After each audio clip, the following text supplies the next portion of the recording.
कमळी या मालिकेच्या येणाऱ्या भागामध्ये जबरदस्त असा ट्विस्ट येणार आहे।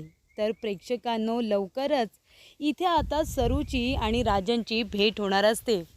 सिद्धटेकला जाऊन राजन काका आणि इथे अन्नपूर्णाने स्वतः बंड्याबरोबर जाऊन सरूची भेट घेतलेली असते।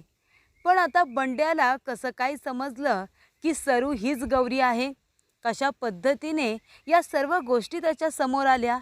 तर प्रेक्षकांनो, येणाऱ्या भागामध्ये कशा पद्धतीने या गोष्टी पुढे घडत जातात आपण सविस्तरपणे बघूया।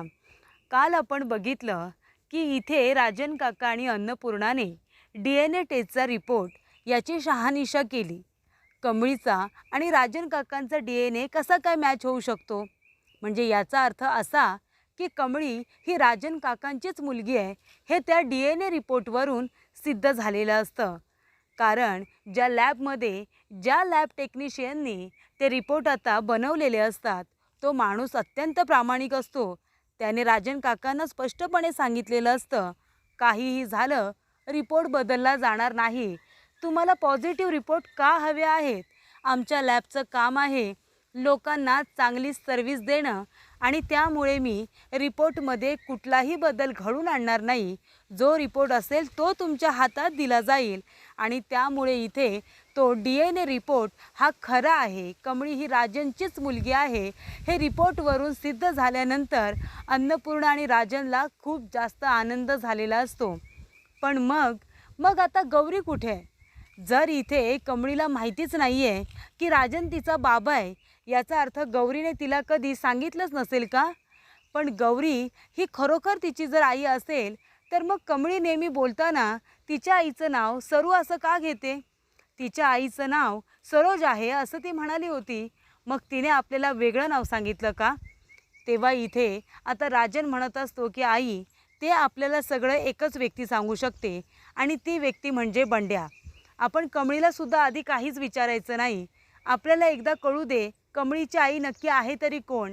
ती आता गौरी आहे माझी की तिची आई सरोज कुणीतरी वेगळी आहे? ते आपण आधीच सिद्ध केलं पाहिजे। कमळीला आधीच जर काही आपण सांगायला गेलो तर उगाच तिचा गैरसमज व्हायला नको, असं मला वाटतं। तेव्हा अन्नपूर्णा म्हणते, बंड्या आपल्याला खरीखुरी माहिती देईल? तर हो, बंड्या कमळीला भावासारखा आहे, त्यामुळे त्याला तिच्याबद्दल सगळ्या गोष्टी माहिती आहेत। आपण एकदा त्याच्याशी बोलूया, त्याला विश्वासात घेऊया। अन्नपूर्णा म्हणते, उद्याच आपण बंड्याला भेटायला बोलू, पण घरामध्ये नाही। ही गोष्ट आपल्या दोघांशिवाय कुणालाही कळता कामा नये की कमळीचा आणि राजनचा DNA रिपोर्ट हा खराखुरा आहे। याचा अर्थ कमळी खरोखर त्याचीच मुलगी आहे। मग इथे गौरी का आली नाही? गौरी का लांब लांब पळते? असा प्रश्न निर्माण झालेला असतो। त्या सर्व प्रश्नांची उत्तरं शोधण्यासाठी अन्नपूर्णाला गौरीला भेटायचं असतं, आणि त्यासाठी एक मार्ग असतो, तो म्हणजे बंड्या। तेव्हा इथे बंड्याला राम मंदिरामध्ये भेटायला बोलावलेलं असतं। राजन काका म्हणतात की हे बघ बंड्या, आता मी तुला जे काही सांगणार आहे ते, आणि त्याच्यावरती असलेलं उत्तर ते, मला सगळं काही खरंखुरं हवं आहे। मी तुला जे सांगणार आहे ते शांतपणे ऐकून घे। तर मी जेव्हा गावाकडे आलो होतो सिद्धटेकला, तेव्हा माझी तिथे ओळख गौरीबरोबर झाली होती। गौरी आणि माझं एकमेकांवरती प्रेम जडलं। आम्ही दोघांनी तिथेच मंदिरामध्ये लग्न केलं, आणि त्यानंतर कामानिमित्त मला मुंबईला यावं लागलं। आणि मग माझ्या आयुष्यामध्ये अशा काही गोष्टी घडल्या की मी आणि गौरी आम्ही दोघेजण एकमेकांपासून वेगळे झालो। पण त्या दरम्यान मला एक मुलगी झाली होती, आणि त्या मुलीचं नाव मला माहिती नाही आहे। पण मला पत्रामधून माझ्या गौरीने मला सांगितलं होतं की आम्हाला एक मुलगी झाली। पण नंतरला जेव्हा आम्ही माझ्या मुलीला आणि माझ्या बायकोला भेटायला गेलो, तेव्हा त्या ठिकाणी त्या घरामध्ये माझी बायको नव्हती। ती आणि तिचे बाबा कुठे गेले मला त्याबद्दल काहीच माहिती नाही आहे। आणि तिथून तब्बल 18 ते 20 वर्ष मी माझ्या बायकोला आणि मुलीला शोधण्याचा प्रयत्न करतोय। प्रत्येक पेपरमध्ये मी ॲडव्हर्टाइजमेंट दिले, पण माझ्यापर्यंत माझी बायको अजूनपर्यंत पोचलेली नाही आहे। आणि एकदा ती मला मुंबईमध्ये भेटलीसुद्धा होती, तेव्हा तिने मला सांगितलं की ती माझी बायको नाही आहे, माझी मुलगीसुद्धा जिवंत नाही आहे। पण आता एक महत्त्वाची गोष्ट अशी घडली आहे की कमळीचा आणि माझा DNA रिपोर्ट खरोखर मॅच झाला आहे। कमळी माझीच मुलगी आहे रे, हे या रिपोर्टवरून तर सिद्ध होत आहे आणि लॅब टेक्निशियनने मला शपथ घेऊन सांगितलं आहे की रिपोर्टमध्ये कुठलाही बदल केलेला नाही, रिपोर्ट खराच आहे, मी स्वतः बनवून दिला आहे. त्यामुळे जर रिपोर्टनुसार कमळी माझी मुलगी आहे तर मग कमळीची आई गौरी कुठे आहे? तेव्हा तो म्हणतो, पण कमळीच्या आईचं नाव गौरी नाहीच आहे, त्या तर सरोज काकी आहेत ना. तर मग सरोज काकी कुठे आहे, तुला काही माहिती आहे का? तेव्हा तो म्हणतो, प्लीज प्लीज बंड्या, खोटं बोलू नकोस, मला खरं खरं सांग, कुठे आहे आता सरोज? मला त्यांना भेटायचं आहे. नक्की जर कमळी माझी मुलगी आहे तर तिची जी आई आहे ती माझी गौरी असू शकते. नाव कदाचित वेगळं असू शकतं, पण आता तूच आहेस जो मला माझ्या गौरीपर्यंत नेऊ शकतो. कारण कमळीला जर विचारलं तर तिला 1000 प्रश्न पडतील आणि तिला त्या गोष्टीचा त्रास होईल. पण जर गौरी असेल तर ती कमळीला व्यवस्थित पटवून सांगेल की आमच्यामध्ये नक्की काय नातं आहे, आम्ही कसे वेगळे झालो, हे आता गौरीच माझ्या कमळीला नीट समजावून सांगू शकते. तेव्हा तू सांग ना, मला फोटो तरी दाखवतोस का कमळीच्या आईचा? बंड्या म्हणतो, अहो काका, तुम्ही आमच्यासाठी एवढं सगळं करताय, मी तुमच्यासाठी छोटी गोष्ट नाही करणार का? आणि जर माझ्या कमळीला तिच्या आई वडील दोन्हीसुद्धा मिळणार असतील तर याच्यापेक्षा आनंद कुठलाच असू शकत नाही. तेव्हा प्रेक्षकांनो, इथे आता कमळी काय करते, कमळी लगेचच बंड्याला फोन करते आणि म्हणते, बंड्या मला तुला भेटायचं आहे. तो म्हणतो, कमळे आता मला भेटता येणार नाही, पण मला थोडा वेळ दे, मी नक्की तुला भेटायला येतो. कारण तेव्हा त्याला राजन काकांचं काम करायचं असतं. तेव्हा बंड्या काय करतो, आता आपल्या कमळीचा आणि तिच्या आईचा फोटो त्याच्या मोबाईलमध्ये असतो. तेव्हा सरू काकूचा मोबाईल नंबर हा त्याच्याकडे असतो सुद्धा आणि फोटोसुद्धा असतो. तेव्हा तो म्हणतो की काय करू? तो लगेच फोटो काढतो आणि राजन काकांना दाखवतो. म्हणतो की या आहेत सरू काकू, ज्या आपल्या कमळीच्या आई आहेत. सरू काकू म्हणजे दुसरी तिसरी कुणी नसून ती गौरीच असते. राजन काका म्हणतात, अरे सरू काकू आहे ना तुझी, ती माझी खरी गौरी आहे, ती माझी पहिली बायको आहे. तेव्हा बंड्या म्हणतो, काय, आमच्या सरू काकू तुमच्या बायको आहेत, म्हणजे कमळीची आई आणि तुम्ही तिचे बाबा? तेव्हा इथे राजन काका म्हणतो, हो बंड्या हो, तू माझं खूप मोठं काम केलं आहेस बंड्या, तू माझी खूप मोठी मदत केली आहेस. त्यामुळे इथे जो फॅमिली फोटो काढलेला असतो त्याच्यामध्ये सरू थोडी दिसत असते आणि तोच बंड्याने फोटो राजन काकांना दाखवलेला असतो आणि राजन काकांनी आपल्या कमळीला आणि आपल्या आता बायकोला ओळखलेली असते. तेव्हा ते म्हणतात की बंड्या, कुठे आहे माझी गौरी, तू मला तिच्याकडे घेऊन चल ना.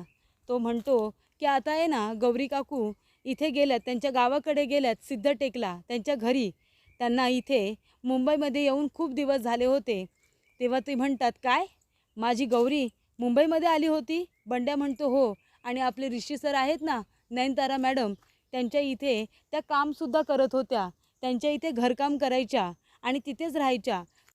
कमळीवरती लक्ष ठेवता यायला पाहिजे होतं म्हणून त्या इथे राहायच्या, पण आता त्यांना गावाकडं काम होतं म्हणून त्यांना अर्जंटली जावं लागलं. त्या सिद्धटेकलाच गेलेल्या आहेत. तेव्हा राजन म्हणतो, हो का? राजन म्हणतो, ठीक आहे, आपण आता गौरीकडं जायचं आणि सगळ्यांनी तिला सरप्राईज द्यायचं. तेव्हा इथे सिद्धटेकमध्ये इथे आता राजन काकांचं एक काम असतं. तेव्हा ते कमळीला, बंड्याला, निंगीला म्हणतात की तुमच्या परीक्षा झालेल्या आहेत ना, तर आमचं काम आहे, मी आणि आई आम्ही दोघेजणं सिद्धटेकला जाणार आहोत. तुम्ही जर येणार असाल तर मी तुम्हाला तुमच्या घरापर्यंत लिफ्ट देऊ शकतो, असं राजन काकांनी सांगितलेलं असतं. कमळीसाठी सुद्धा हे सरप्राईज असतं प्रेक्षकांनो. तेव्हा राजन काका कमळीला त्याचबरोबर बंड्याला, निंगीला आपल्याबरोबर घेऊन जाण्यासाठी तयार झालेले असतात. आणि कमळीसुद्धा आता चांगले पैसे कमावते. ती म्हणते की माझ्या आईसाठी साडी आणि आबांसाठी कापडं घेतो, आबांना लई आवडतील, त्यांना लई मज्जा येईल. तेव्हा तिने त्यांच्यासाठी खरेदी वगैरे केलेली असते. आपल्या आईला साडी, बांगड्या, खूप काही घेतलेलं असतं आणि मग ती राजन काकांच्या गाडीमधून जाते. तेव्हा इथे सिद्धटेकमध्ये जे आता तिचं घर असतं त्या घराच्या बाहेर उभं राहून ती दरवाजा उघडायला लावते. कमळी आई अशी हाक मारते. तेव्हा गौरी दरवाजा उघडते. बघते तर काय, कमळी एकटी नसते, कमळीबरोबर राजन काका, अन्नपूर्णा, निंगी आणि बंड्या असतात. तेव्हा इथे गौरी खूप जास्त इमोशनल होते, ती तर रडायला लागते. आणि त्यामुळे प्रेक्षकांनो, इथे आता निंगी म्हणते, कमळी म्हणते, काय झालं आई, तू का रडतेस? अगं मी आता आली आहे ना. आणि तेव्हा इथे राजन काका म्हणतात, कमळी बाळा, तुझी आई का रडते माहिती आहे का? कारण का तिने तिच्या मुलीला आणि तिच्या नवऱ्याला सोबत बघितलं म्हणून. बरोबर ना? आम्ही दोघेजणं सोबत इथे तुला सरप्राईज द्यायला येऊ, तुला माहिती नव्हतं ना गौरी? तेव्हा ती म्हणते, काय गौरी? अहो नाही नाही काका, ही माझी आई आहे, सरू बोलतात तिला. ते म्हणतात, अगं तुझ्या आई तुझ्यासाठी सरू, पण माझी गौरी माझ्यासाठी गौरीच आहे ना, गौरीवाणी माझी बायको, मग तिला मी कसं काय विसरेन? तेव्हा कमळी म्हणते, मला काही कळलं नाही. तेव्हा राजन काका म्हणतात, कमळी बाळा, अगं तू माझी मुलगी आहेस आणि ही माझी बायको आहे, पहिली बायको गौरी. तेव्हा ती विचारते, आहे हे खरं आहे का? तेव्हा सरू म्हणते, होय व्हय कमळे व्हय, हे समद खरं आहे. तेव्हा राजन म्हणतो, मग खोटं का बोललीस की तू दुसरं लग्न केलेस, आपली मुलगी जिवंत नाही? ती म्हणते, आपल्या मुलीचा जीव धोक्यात होता म्हणून, माझा आणि तिचा जीव धोक्यात होता म्हणून ही गोष्ट मी तुम्हाला सांगू शकले नाही, पण त्यामुळं माझ्या कमळीने आणि तुम्ही खूप दुःख सहन केलं, त्यासाठी माफ करा. अन्नपूर्णा म्हणते, गौरी येऊ का ग आतमध्ये? ती म्हणते, सासूबाई तुम्ही या ना, या या आई, तुम्ही पण घरामध्ये या. आणि मग काय इथे कमळी खूप जास्त आनंदात येते. कारण का, तर इथे आपली आई आणि आपले बाबा आजी सगळेजण एकत्र आलेले असतात. राजन काका आणि अन्नपूर्णाने बंड्याच्या सोबतीने सरूला सरप्राईज दिलेलं असतं. सिद्धटेकला जाऊन तिची आता भेटच घेतलेली असते. तर इथे अशा रीतीने DNA टेस्टचा रिपोर्ट बघितल्यानंतर, त्याची शहानिशा केल्यानंतर बंड्याने राजन काकांना कमळीच्या आईचा फोटो आणि इथे फोन करून शहानिशा केलेली असते, ती सिद्धटेकलाच असते. त्यामुळे राजन काका आणि अन्नपूर्णा म्हणतात की चला आता जाऊन आपण आपल्या गौरीला सिद्धटेकला जाऊनच सरप्राईज देऊया. आणि तिथे जाऊन आता तिला सरप्राईज तर दिलेली असतेच, पण त्याचबरोबर तिला आता सांगितलेलं असतं, तू इथे राहायचं नाही, तुला इथे मानाने आम्ही घरी घेऊन जायला आलो आहोत. गौरी आणि कमळी माझी नात. आणि तिला मिठी मारून अन्नपूर्णा जवळ घेते आणि म्हणते की आता तू तुझ्या हक्काच्या घरामध्ये यायचं आणि तिथेच राहायचं. आता गौरी, तू माझ्या नातीला माझ्यापासून दूर करायचं नाही, असं अन्नपूर्णाने सरूला सांगितलेलं असतं. आणि अशा रीतीने तिला खूप मोठं सरप्राईज हे दिलेलं असतं.